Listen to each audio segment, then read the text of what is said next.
چی سرم شلوغه؟ من نیست کدوم گوره. اصلا میگم الان کجایی؟ چرا سرت شلوغه؟ الان چی تنته؟ کجایی؟ خاک بسترم!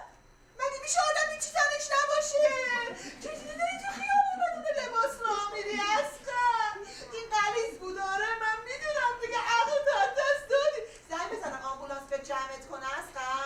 بگو بهم کجایی؟ به من بگو من طاقتشو دارم بدون حالا هیچی هم که نه دیگه لباس پوشیدم. خب چی پوشیدی الان کجایی؟ همون لباسایی که طلعت خانم داد رفتم سایز کردم. یه خورده بچرخ. از طریق من از پشت تلفن چجوری بچرخم؟ شما بچرخ عزیزم میبینی بچرخ. واقعی بچرخم.